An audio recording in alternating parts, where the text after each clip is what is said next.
Today, my guest is Chef Nelly, and he's going to be cooking us up something delicious. But we're going to learn a little bit more about his story from Chicago to the Nestle Corporation to what brought him down here in Tampa. Tune in for Sauced and Uncensored. All right, Chef, welcome to Sauced and Uncensored. To start us off properly, obviously, I got one of your requests. You told me I would like a good reposado. Did I pick a good one for us? Oh, you picked a great one, man. Herradura is good all the way around, and then reposado, it's not a better one. You can smell that. Can you can, as soon as you poured it, I can smell it all the way over here. We don't do any mixers here, so that's how we're rolling. No, that's how you drink tequila. That's how we're doing it. Cheers, man. Thanks for hanging out. Cheers. Thanks for having me. Looking forward to learning the journey.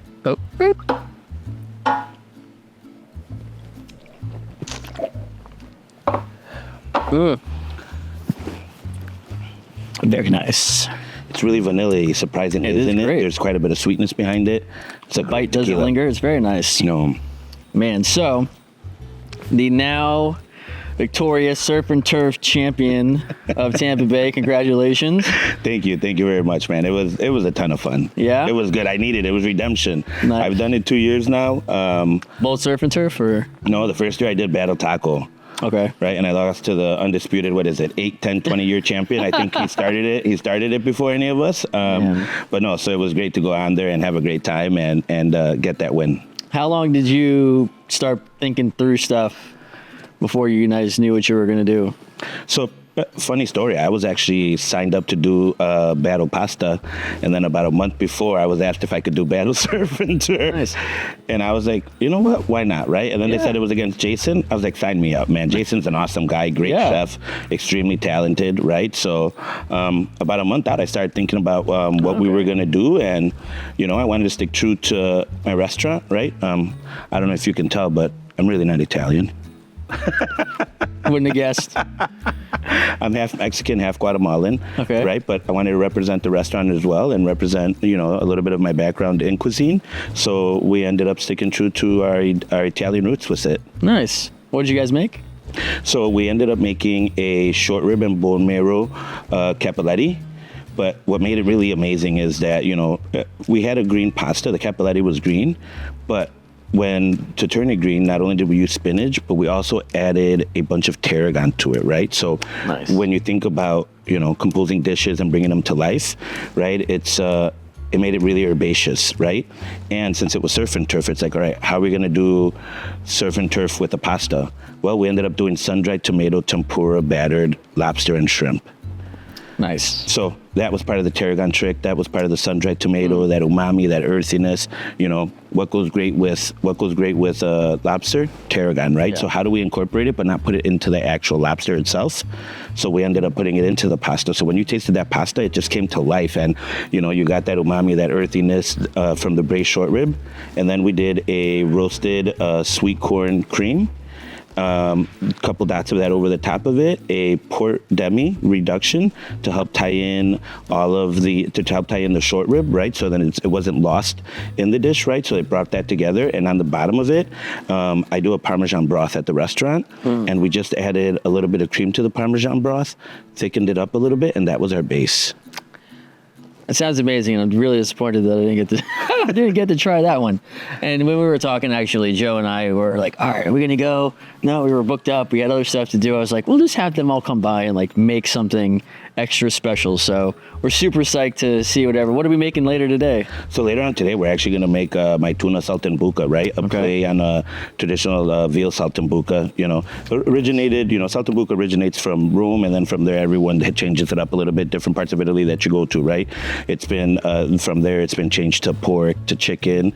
And, we're a traditional Italian restaurant, but with a modern twist on our menu, right? So we have a Tuna Saltimbocca, right? So you wouldn't think of, Saltimbocca with tuna. It's not something that you see generally, right? Yeah. But we get this amazing tuna in. We wrap it in a 24-month aged prosciutto, sage. Oh, wow. Yeah, sage, sear that off, and then that goes with a brown butter and soy glaze and a little bit of balsamic glaze over the top. So, you have all of that comes together. So fantastic. That's what we're going to be doing in a little bit. Nice. So thank you to Local Foods for giving us that amazing piece of tuna that we get to use later on today. And Boy, so with the chefs that won last week, or a couple weeks ago, depending on when you're watching our show, we had a bunch of chefs all from Chicago. So like Chicago just came in, like threw down in Tampa Bay. I think you were one of at least 3. I think you said there might have been another one. We don't know. But man, showing out. So when did your journey in the whole culinary world, where did that begin? So yeah, shout out to Chicago and all my peeps from Chicago, right? You know, but my journey in the culinary, I mean, I grew up around food, right? Like, you know, if Latinos are really good at a few things, right? You know, generally we're all hard workers, right? We all know how to party really well, and all of our partying is around food and family, right? So just by nature, by who I am as an individual, I was brought up in the hospitality industry without realizing it, right? Yeah. I have 9 uncles on my mom's side, and she had 2 sisters, right? Wow. So, you know, and another thing, we're great at making babies, right? So there's a ton of cousins. I too, ton of cousins. 11, man, oh man. So we all lived in Chicago. My father moved us away from Chicago when I was about 11 years old because he wanted me to get out of the urban scene and not get in trouble, right? And anytime we gathered, I grew up in Lake Geneva, which is an hour and 10 minutes away from Chicago, north. But anytime we got together, birthdays, holidays, it wasn't, I'm going to see my friends. It was, oh my goodness, the family's getting together. Aunt's going to make this aunt's going to make that. This uncle's going to do this. Mom's making this. Was it like you knew, like, all right, each person had like, all right, auntie's, I'm waiting for auntie's XYZ, and uncle's got to make this, and this is your assignment basically, like at every gathering? Oh yeah, 100%. Every aunt knew what she did amazing. Got it. Right? Every uncle knew what he could do, right? My stepdad that raised me, he was the carnita king. Right, he was from Ecuador, Michoacan. So if you know anything about carnitas, they came to birth in Michoacan, right? So I have a copper pot from Santa Clara de Michoacan that I make the carnitas in still, right? So he always made carnitas, right? This certain aunt made the flan. My aunt Auri made the flan. Like, I remember certain things, right? My uncle Rolando, after my grandmother passed away, big, like I look small next to my uncle Rolando, let me tell you, but he took over my grandma's recipe in making tamales. So everybody now just waits for him to make the tamales, right? So everyone had a specialty, right? Like, that's a really important thing about food and culture, right? Like, and that's why, even though I'm a first-generation Latino born in the United States, cooking at a Michelin-recommended Italian restaurant at this point in my career, there's so many similarities, right? Food has such intimacy that when you look at the Latin culture and you look at the Italian culture, we have a ton of similarities that bring family and friends and life around the kitchen. Nice. You know, so. That's awesome. So with Tempano, do you guys, because there's another location in Orlando, right? We have one in Las Olas now. There was originally one in Orlando, but that one isn't there anymore. Now we have the one that we have here at Tempano Hyde Park, and then there's also the one in Las Olas. So do you guys do any collaborative menu side of things, or is like there's some staples on one and one on the other? Is there any, I'm sure there's similarities, but. Yeah, so 100%, right? I would say that our menus are about 70% same. Okay. 70% same, and then depending on, whether you're here with us, you're there, I tell everyone, my Tempano is like, it's beautiful. You walk in there, right? You've seen it. It's got that little, like, it gives you, I'm not even going to call it a Miami vibe because it's a total Tampa vibe when you go in there, right? It has what Tampa, I believe, is today, right? And then when you go down to Las Olas, they have a little bit more of that Versace vibe thrown into theirs, right? So the food changes just a little bit, right? Depending on where we're at, right? But 70% about the same, right? Which is fun. And then they give us, and then we have 30% where we add our signatures to where we're at. Yeah. You guys, you and the chef out there, do any like, hey, this just crushed it here from like a special thing or like some new thing that you rolled out or he rolled out? Is there like, hey, toss this on your menu for the week? We just had a ton of it. Yeah, no, that's definitely. With Chef Carlos is actually down there, and he was the chef at Tempano for, I want to say, a little bit over a year. So I took over for Chef Carlos when he went back down to Tempano Las Olas, right? So yeah, we do a lot of collaboration. Las Olas? I don't know. I keep trying to like. Fort Lauderdale? Wow, 30 okay. minutes. 30 minutes from Miami, I want to say. Oh, wow. Okay. Yeah, so it's down south, right? Yeah. A little further than us, right? But it's a beautiful restaurant as well. For anybody listening, anybody out there, you get the opportunity, go visit it. I mean, I can't tell you how gorgeous that restaurant is. Nice. Well, you guys did a beautiful job with the renovation. I mean, the renovation. How long ago was that? 4 years ago? 4 years Yeah, ago it was now. a long time ago. But yeah, it's still, I mean, such a nice upgrade from the OG style of it. So when you were doing everything up in Chicago, where was the first move? Was the first move from Chicago down here, from the lake that you moved out of, down to Tampa area, or were you someplace else in between? Oh no, so I'm not sure if a lot of people know or don't. It's funny, my staff now laughs, right? Because anybody new starts, they're like, oh, Chef's going to tell his background about where he comes from, right? So I'm actually not a standalone. I'm not a brick and mortar guy. I come from hotels and resorts. Okay. So I come from running 4-diamond, 5-diamond properties. This is my first brick and mortar where that's all I'm focusing on. Nice. I've opened up a number of steakhouses, different concepts as well throughout my career, but always as a hotel or corporate chef.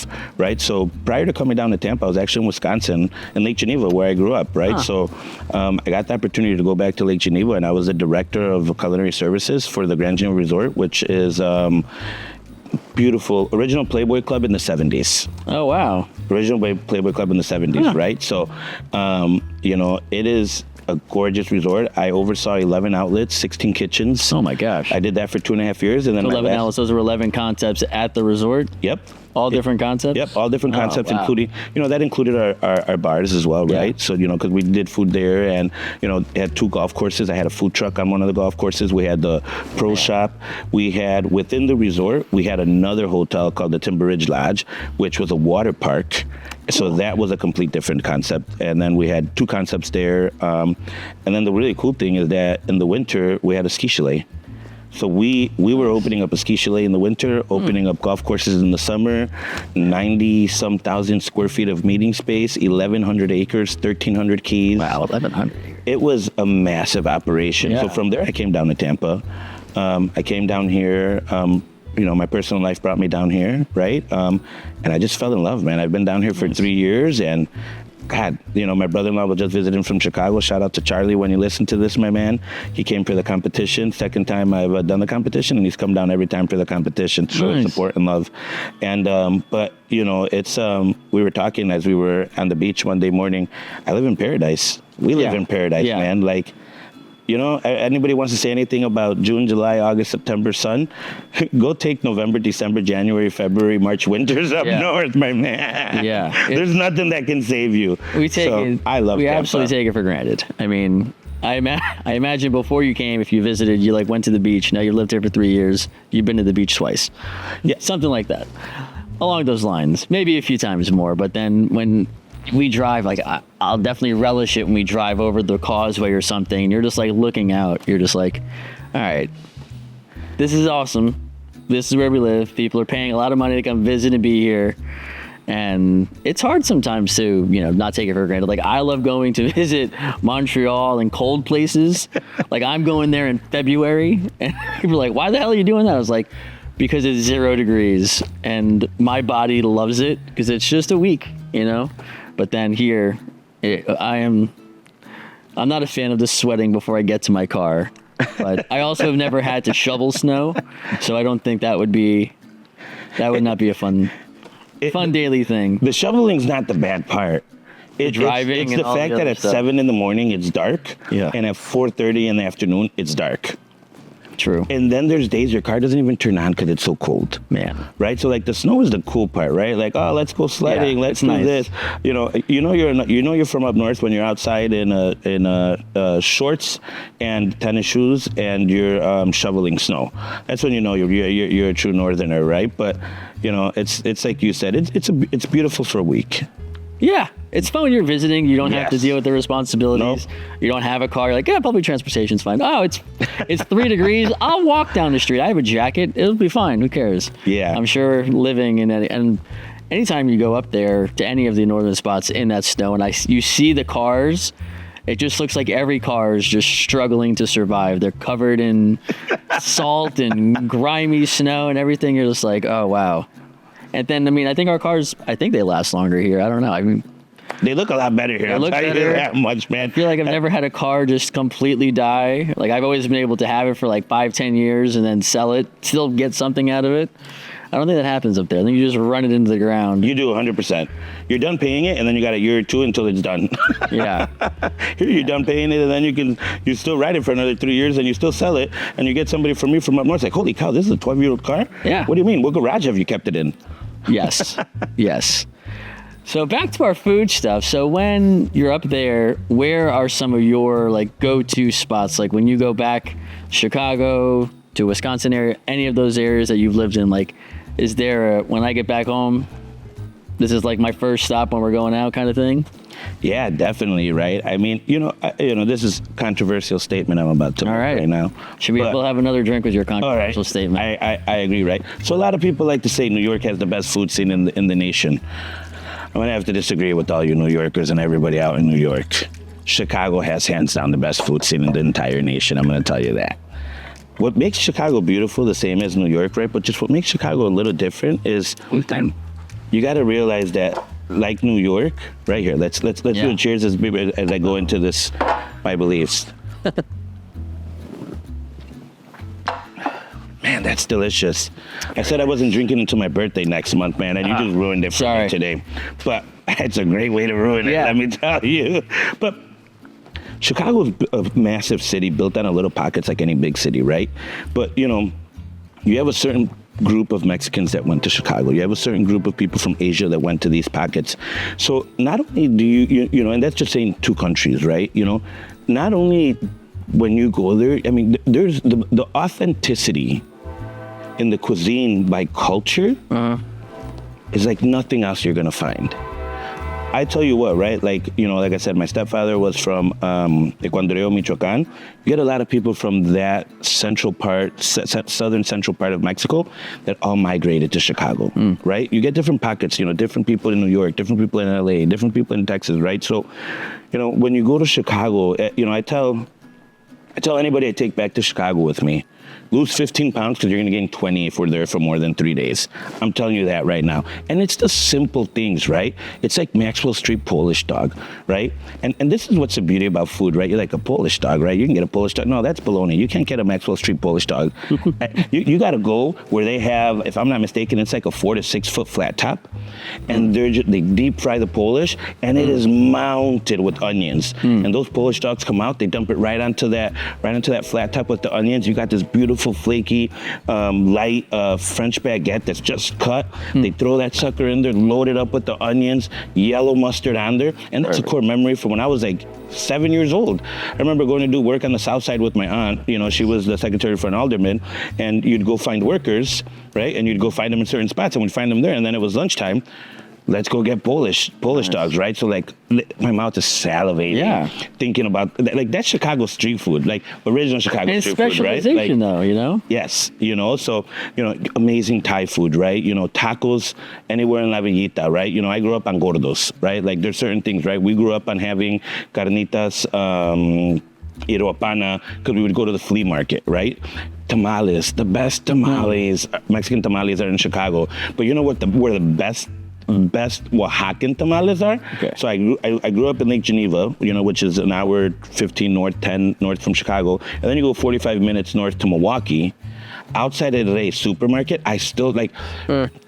It is happening right now. Every Saturday and Sunday, there's a lady with her husband that show up, and by 10 in the morning, the tamales are all gone. But they have these gorgeous, rich, meaty Oaxacan tamales that, our Oaxacan tamal is much more similar to a Central American tamal than a Mexican tamal because they wrap it up in the plantain leaf, and that's how they cook them. So they're moist. There's more moistness to them, right? Nice. And they're like a tamal. They're like a traditional Mexican tamal. Ate a Mexican tamal. Ate a Mexican tamal. Ate a Mexican tamal, and they're this size. So they're massive, right? Man. And they're just, I think about that, right? I think about going and getting pizza, right? With my cousins, right? When I look at Chicago, it's a lot of comfort food for me, right? Like I said, as a first generation Latino, like one of my dad's biggest things, any one of my uncles that arrived from Guatemala, my mom's family, my dad Frankenstein, he's who raised me, he's who adopted me and gave me my last name. And, Pops, if you're looking at this, thank you for making me the man that I am today, right? Frankenstein instilled everything great about being a man in me, right? And I'm fortunate to have somebody as such an example that I admire and I look up to. And I don't call you enough, but there's my rant in it. I love you, Dad, but like, when anyone would come to Chicago, we'd go to Home Run Inn Pizza, get Home Run Inn Pizza. We'd go to the drive-in movie theater, pop up the back of the Jeep of the Jeep Cherokee, and we'd sit there and we'd have that, right? So it's those kind of things for me, right? But that's just a comfort food. But it doesn't matter where you go eat in Chicago, man. It's just delicious. Yeah. They do food right. It's seasoned, it's bright, it's flavorful. When I go to Lake Geneva, I love going to Simple Cafe, right? And you're talking about an hour 15 north of Chicago, right? Simple Cafe, Chef Young heads it, and he has a bakery there. He's the owner of it. The best croissants and Queen Amans you're gonna find in the Midwest, in the middle of nowhere. I crave them.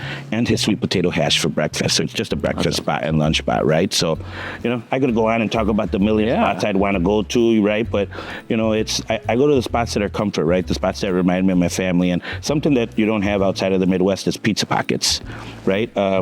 I remember when I moved to South Carolina, I tried putting them on the brunch menu, the holiday brunch menu for, if I'm not mistaken, I think my first brunch was Easter, or no, it was Christmas, and pizza pockets. And then when I saw the order, he's like, Chef, we couldn't get the pizza pockets. I went to the store and got them though. I'm like, oh shoot, you guys have pizza pockets here? You just want Hot Pockets? He brought me Hot Pockets, man. I'm like, what the heck is this, Joe?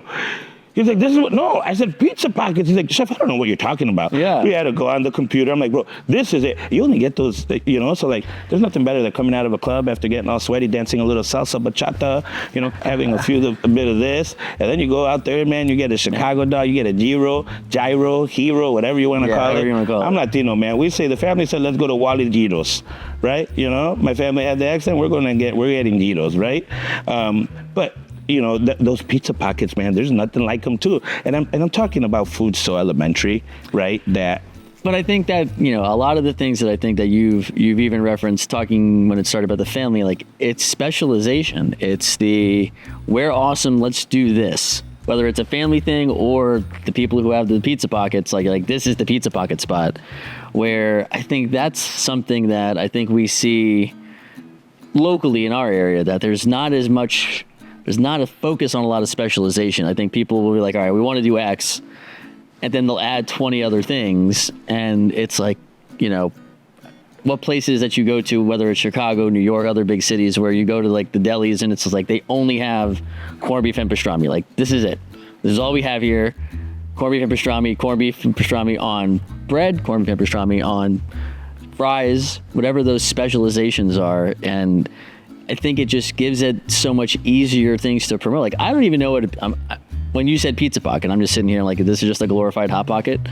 I'm gonna tell you what, it is a Hot Pocket on steroids. But it's made. But the dough is different. The dough is different, right? So it's almost like it's a pizza dough wrapped up, but then it's got a mini calzone kind of deal. Yeah, a mini calzone, man. Meant for the everyday man. But it's so full of flavor, and like that's my first memory of Italian American food, right? Like that, and my mom getting ragu, right? My mom buying ragu, and we grew up like, no, mijo, we're only gonna. This is the good one. This is the good one. And as a dog, I'm like, Mom, why'd we buy that crap? But then I find myself going to the grocery store, and I want my mom's chicken spaghetti. Yeah. Right? My mom makes chicken spaghetti. Let me tell you, the queen of chicken spaghetti, but it's the best. And she doesn't do chicken breast. She buys the whole chicken, cuts that sucker up, boils the meat in there. You ain't going to no Italian restaurant and you're getting chicken spaghetti. But let me tell you, back in Guatemala with all my aunts, my mom is a chicken spaghetti queen, amongst many things, right? So it's just those kind of funny things, right? When you go back, you look at them and you see, right? And that's what food should be. Yeah. And when you talk about specializing, I think Tampa's in a great spot where you're going to start to see in maybe 2-3 years what little neighborhood is known for specializing in this, right? Yeah. The thing about if my 2 cents on Tampa is the fact that, I've been here 3 years this month, right? So I came right after the boom started, and holy cow, man, when you talk about being a restaurateur, I'm gonna tell you, Tampa's tough right now. Yeah. There's restaurants popping up on every corner, right? But it's because Tampa's growing so much, and you got such a diversity of people coming from everywhere, right? That everyone's trying to do what's the next best thing, what's the next best thing. And as soon as that starts to settle over the next couple of years, like David, right? Chef David, my boy, you know, he's opening up Uno Mas Taqueria, right? And we have conversation about, you know, like, hey, he's gonna do this, and you know, we've had conversations about tacos, and it's like, I just want a traditional, authentic, good taco, man. Yeah. Like, stop giving me all the fluffy bologna stuff. I'll do that on a date night, right? Yeah. Or once every blue moon when I'm craving it, right? But like, somebody like him, he's going back to tradition, and he's just gonna serve you the best. You know, there's gonna be twists to them, right? Because, you know, as chefs, we all want to put our own twist on it. Yeah. But he's going back to authenticity to give you Mexico City style tacos, right? So like, you start to look at that, right? You know, you look at all these, there's a couple Italian markets that have, there's an amazing one in St. Pete. I feel horrendous for not knowing that. What's that? Mazzaro's, right? Great. Yeah. Look at the guys that are doing the sub sandwiches. Yeah. The Italian sub sandwiches. What are those? There's a couple of them. You got Cousin Vinny. Yeah. That's all he sticks to. Yeah. And I'll tell you what, it's been over a year, and everybody stands there, right? So Tampa's starting to build that culture lightly. And I think that, you know, in 2-3 years, there's going to be real deep pockets of where to go. In 5 years, you're going to have, I'm driving to St. Pete because I want to have this. Yeah. I'm going to Clearwater because I want to have this. Versus everybody right now is like, oh, I live in St. Pete. I don't cross the bridge often. It's going to take a little bit more for that to change. Yeah. You came from, like, anybody who moves here is just like, it's just 15 minutes, guys. It's over the bridge. But St. Pete's not crossing the bridge to Tampa. Tampa will cross to St. Pete. And then you have everything west of that, like once you get towards 19, where Pinellas County side, you know, Tarpon, Pinellas, or Palm Harbor, Largo, Clearwater, Seminole, they're not crossing east. So it's just like the lines are divided in Chicago. I'm certain there's like, we're not crossing. But we still go. I'll tell you what, man. When I get people that come to the restaurant, I'm like, oh, when's the last time we came? Oh, this is our first time. I'm like, oh, where are you visiting from? Oh, I'm like, you guys from Tampa? Or are you visiting from somewhere else? Oh, yeah, we're visiting from St. Pete. Yeah, we live in Carrollwood. We finally got down. Oh, you live in? Oh, I you know, you were talking about paradise, right? Yeah. I've now made it my goal to hit my pool 4 times a week. Nice. And the beach 1 day a week. That's fantastic. Like, that's my goal, right? Like, I got to get up, or if I get home from work late, doesn't matter. I'm jumping in the pool once. I'm trying to wake up, get that little bit of vitamin D, and I got to see the ocean once, because I don't know how long this journey is going to last for me here, right? We never know, right? Totally. Something great could come, but you got to take advantage of it, right? So it's funny to hear, like, I'm going to make a 45-minute drive to the beach, and people are like, oh, no. Yeah. This is at one time. We'll be back in a year. Who knows? And I mean, I'm living in Carrollwood, and obviously I've got these pages all over the place where it's like, it's a half hour for me to get to Dunedin. It's a half hour for me to get to St. Pete. I'm like, none of these things, I'm not sitting in traffic for hours. I remember going to visit my grandmother in New York, and she lives in Queens, 5 miles from LaGuardia or from JFK, and it was like an hour and a half to get 5 miles. You're just like, that's traffic. That's a headache. That sucks. We're like, dude, if I'm in a car for an hour and a half, it's because I went a long way away. Oh, yeah. Where people here, it's so, you know, I've been here for 35 years, where the interesting thing is we're just the complaining of traffic sides of things. If it takes them like 15 minutes longer to get somewhere, they're like, the traffic is horrendous. I was like, it went from 30 minutes to 45 minutes, guys. You drove at 5 o'clock. It's rush hour. There's a few more people out. But the specialization side of things, and I love what you were talking about around within what you're doing with the restaurant, not necessarily like Mexican flaring something with the Italian side, but how do these ingredients, how do some of these flavor profiles weave together, where those are the things that, you know, when you see these viral recipes going crazy on TikTok or wherever they're going on, you know, how do we leverage some of those things in a dining experience? Because that's what's giving us something to sell from a marketing side. You know, it's, you know, I'll get hit up often to come out to restaurants, and obviously they're just like, hey, we got a new menu. I'm like, all right, let me see the menu. What do I have that I can sell? And I think it's a different mindset, because I'm only headlines in marketing. That's just where my whole mind works, where chefs, restaurateurs, like, that's like, okay, let's make all this and then figure that out. I'm like, nah, it's backwards, guys, because let's make something that like I can sell X, figure out how it works from an execution side and a cost side.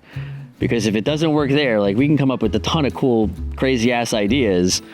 But if it's like, hey, this is going to destroy us in the kitchen and we can't execute it fast and we can't make money on it, then no.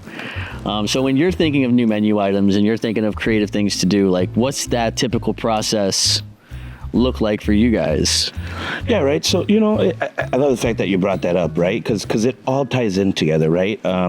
You know, and you know, before I go into how do I go back and look at it, right? You also, when you're looking at food, you need to, you know, it's 50% does it look beautiful when it comes to you. The other 50% is does it taste delicious? Yeah. Right? And now I would say that the 50% does it look beautiful doesn't only apply to the guest that sit in the restaurant. It applies to everybody that has access to that guest that's sitting in the restaurant, right? So it's extremely important that when we think about putting recipes together, we think about changing menu items. We think about that is also, I can't tell you how important it is to think about, does the plate look like art when it goes out, right? And art is completely versatile, right? There's not one type of art in this world, right? You have all different types of artists, right? And we need to do the same thing on the plate, right? So that's a huge part. Another part is also, right, what isn't selling, right? I think that, you know, for me, because I come from resorts and hotels, I had to learn quick that it's not about my ego. It's not about what I want. Yeah. Right? Because if it's about what Doesn't I want, matter. we would have tortillas, frijoles from the Ducal can, which are the best black beans you can get anywhere. Don't let anybody fool you. Ducal beans. And I'm not getting paid for saying that. But if you guys see They're not sponsoring the just show. remember, they're not sponsoring me. But if you guys see it, remember, I said it. We're tagging them though. We're going to hit Tag them. Ducal black beans. Let me tell you, the best. You have to do nothing to them. Okay. But reheat them. Everyone would be eating tortillas, Ducal black beans, a little bit of salsa verde or molcajete salsa, and maybe if we got money for steak, a little bit of steak over the top of it, right? But that's not what it's about, right? So when you look at, you got to understand your guest. Context. You need to understand the consumer. Very important. And I learned a lot of this. I'm fortunate that my mentor is Robert Fedorko, and he's the corporate chef for Nestle Innovation. I worked for him for almost 15 years directly under him, and now I've been able to do corporate consulting work with Nestle for the last 10 years. And to go in there and see how Nestle creates food and take it back to what I do in my daily discipline is amazing, right? As chefs, it's like, oh, this is my recipe, this is what we're doing. It was the hit in this is it. No, you know, it's really important to go back and look, what isn't selling? Yeah. Why isn't it selling? Is it a recipe problem? Is it an execution problem? Because let me tell you, the service team runs the restaurant. You guys know exactly what you do. Yeah. Right? If they don't like it, it ain't getting sold, right? So is it an execution? Is it taking too long? Is it going to put them behind? Is it not enough of a ratio of this? You have to go back and look at it with such depth, right? And then you go back and you're like, all right, well, it's not hitting the mark on this. It's not this. It's not this. So anytime you do a menu change, you should never really be doing more than 20%.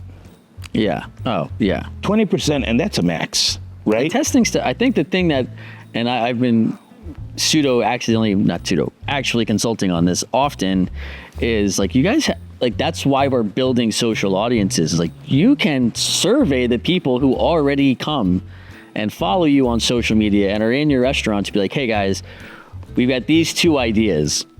Which one sounds better to you? Or even on a social side, making the two of them and be like, hey, two possible new menu items. Which one looks better? Which one would be more exciting? Like, let them tell us before we then go make the big investments and the changes. Like, there's so little of that. And that's like, I think again, I feel like I've consumed a lot of content the last couple weeks around chefs around the country and food writers around the country, like bitching about influencers and how they're charging for this and they're doing for that. I was like, yeah, if they're charging you people for shitty things, they're assholes. I don't want to hear that. On their side, they're just being assholes about it. But the chefs are saying, then they're like, oh, well, they're coming in and no one's ordering food. They're taking pictures of all the ambiance and not spending money. I was like, well, that's why you did all this shit. You didn't lead with food. You led with the $1 million build out of bullshit. And that's not what, like, I can draw people here, but now they don't even know what to get because we didn't lead with how awesome the food is, what's that specialty, and it's like talking with the chefs and be like, guys, what are your cool ideas? What are you thinking? All right, because you didn't even none of the things you're like, all right, it's half how it looks and half how delicious it is. In my head, I'm just like, we're not even talking about the marketing part of it, because if I can't sell it, doesn't matter how beautiful it is or how good it is if no one knows about it. Yeah. And that part is so. And I've learned over the years now, the specialization of like, what is the language we're going to use to describe this? What's the like random viral ingredient that we're just pulling out that makes it pop, right? We went to a coffee shop, and arguably there's 1,000 coffee shops. Not argue, there are thousands of coffee shops. So what are they doing to be unique? And there's a girl, she opened a Cubana cafe in South Tampa, and it was just coffee, Cuban coffees and this and that. And then she's like, I have a guava latte. I was like, sold, done. Like, no one else has a guava latte. That's the headline. She's like, really? I'm like, that's all we even need to talk about. Yep. The rest of this shit doesn't even matter. Let's get them in on the hook, get them interested and excited, and it blows up, and she's just like, all right, what's the next latte that I got to do? How do I keep that kind of momentum going? So like when you're talking about how you did all of the green pastas and this and that, it's like the number of headlines that are like running through my head with that. It's like, dude, we could sell this like 15 different ways, because that's what gets people so excited, is that creativity. Like you went up against Jason and Jason's level of creativity, your level of creativity, so many of other chefs throughout the market. It's like, how do we package that creativity in a way that just like they're following the restaurant, they're following you guys as chefs. What are they doing? And I think that's one of and again, I'm looking at it as this marketing component. Like if we dial that in a little bit deeper, nobody gets running when it gets to slow season, because then they're just waiting to see like, what's Nelly going to do this week? Like, he crushed it with that. So we were talking about the tuna. So you said this tuna that we're going to do today is like it's not the hottest item on the menu, but it's one that's like underrated. People need to know about it, right? Oh yeah, 100%. It is my least selling seafood entree. Are the mussels on the menu still? I haven't been there. The mussels are number one, man. Number one all That's time. one thing we can't change. I think Tempano's been there for 20 years before it switched, and it was a samba room before that, if I'm not mistaken. And those mussels, like that's it. People come back to like, oh my God, the mussels are amazing.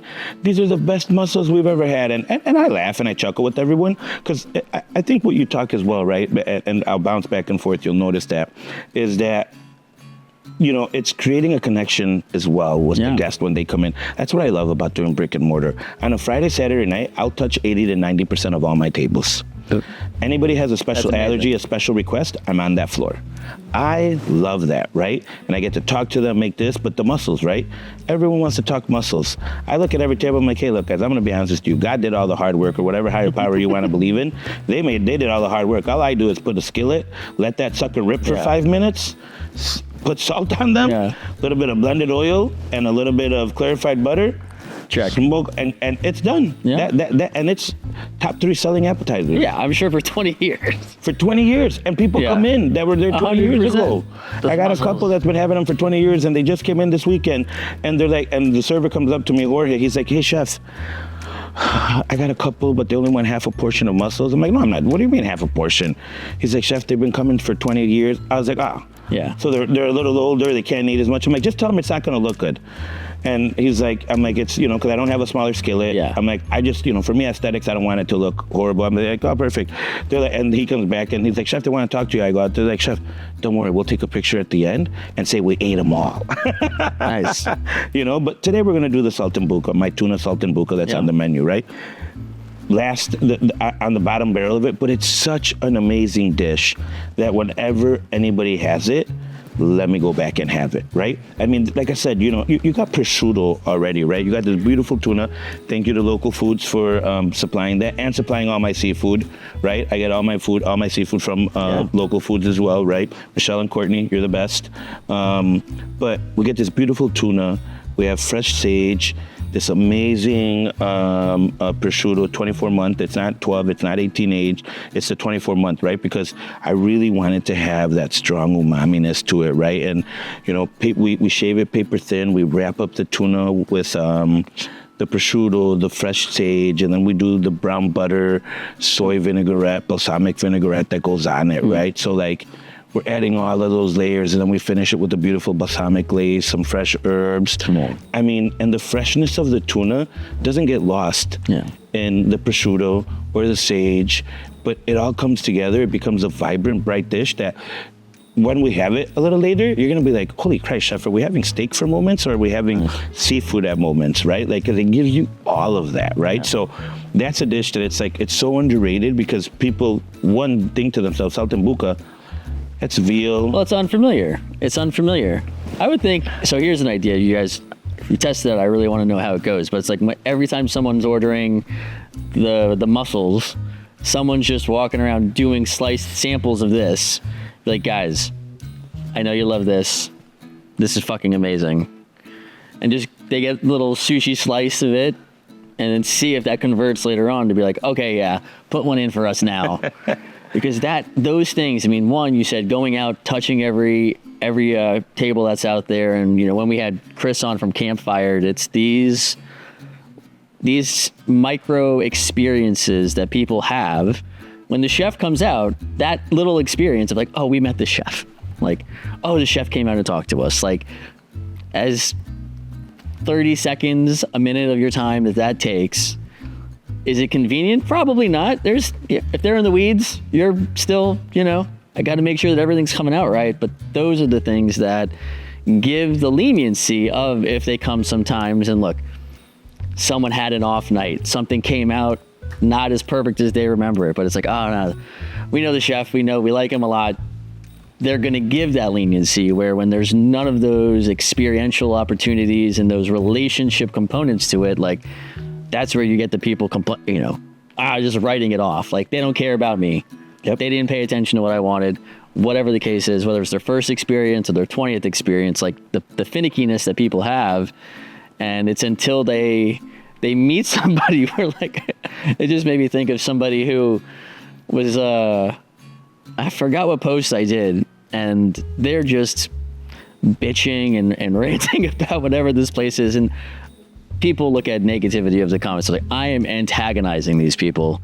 As, you know, am I being sarcastic or am I being pleasant or whatever? Like, I'm riding the line, but I'm trying to instigate the complaining to keep going. And I end up turning this person into somebody who's like DMing me like, dude, I'm so sorry, this and that. Like, just because I participated, I was like, dude, I hear what you're saying, but like, this isn't what I'm experiencing. Yes, people will recognize me when I go someplace, so I can't talk about a service-based experience, because if I go somewhere and I'm recognized, I'm gonna get different service than you. I can't change that. Like, but those experiences, man, you're nailing it. You know, it's that exponential opportunity that you have with making people feel seen, feel heard, feel appreciated, and to make that, you know, a combination of, all right, we're gonna make a little half portion for these people. Made their day. Now they've got a story that's positive. So as we'll move over here, we'll make us some food. We'll have one more little drink, get Awesome. This thing going on, and hear about some of your spots in Tampa that you like to go to. Perfect. Boom. All right, chef, this looks amazing. As we're sitting here watching it, the smells, like, we just like smelled up the whole warehouse with just the most amazing aromas with that brown butter and the balsamic, the prosciutto in that pan though. Like, that's just, I remember when you were talking about walking around doing the stuff in the restaurant, it made me think of, somebody told me at their Mexican restaurant, people would just make a fajita and they would just walk, nobody even ordered. They would just walk around, and then they're just like, okay, that's how we sell more fajitas. Just walk around with a smoking fajita.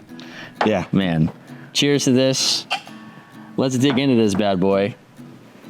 Oh boy, let me get you a knife there too. What do you think of our fancy little set here? We got to give a shout out to our buddies at Appliance Plug for making this whole thing. They built this for us. Oh, this is awesome, man. It's got exactly what you need, everything in the right spot. Man. And they can do it with, like, if you wanted to, I want a sink here and I want another type of burner here. Like, the whole thing was customizable. So he's like, this is what I'm going to build for you guys. Nice. Big thank you to Appliance Plug. Let's get into this bad boy. Man, oh man. Woof. Just looks perfect. So you want just a little bit of everything in there, right? The prosciutto, you want that glaze on there. A little bit of the greens. Ooh. Cheers. Cheers, indeed. Man.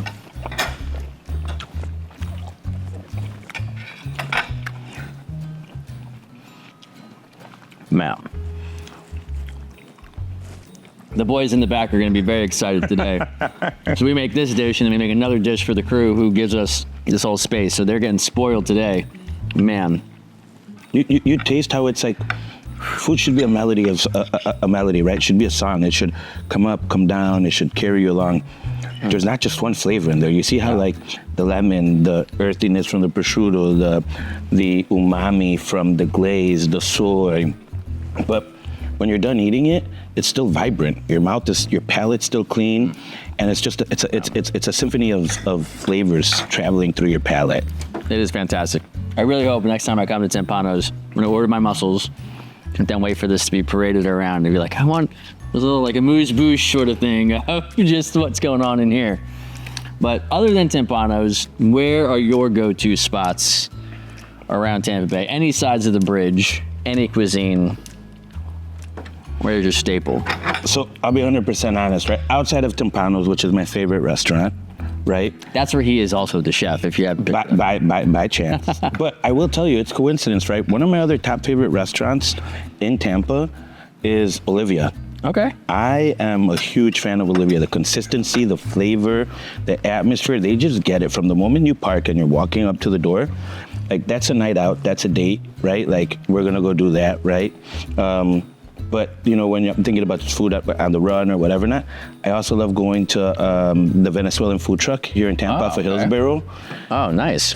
They are amazing. They started in this little food truck. Now they've moved to this massive food truck. What is it called? The Reina Pepeada, I believe. The arepa. It's braised chicken pulled in an avocado cream sauce in a fried arepa with their garlic sauce over the top. Oh my God, man. Nice. There's check it out. Nothing like it. You definitely have to check it out. They do an amazing job. Right, you know, I'd say those are, you know, odds and ends. I like Kasakami, beautiful views, good food as well, right? Over in St. Pete, I think it has a number of great spots, right? You know, like I said, I'm not only saying it because I competed against him, but Chef Jason at Pulpo, he does a phenomenal job. Yeah, man. That's they're really brick and mortar. Yep, small tapa style dishes are always a really fun spot to go to as well. So yeah, I just love this creativity. I love when I go there. I'm like, I'm not getting anything from the menu. I'm like, whatever he's doing, I want whatever kind of craziness that is. Yeah. Shout out to Jason. Return the phone call. We're waiting for you to come out. But man, thank you so much for hanging out with me and making us this amazing dish. Appreciate your time. Next time on Sauced and Uncensored. Thanks for tuning in. Have an awesome day.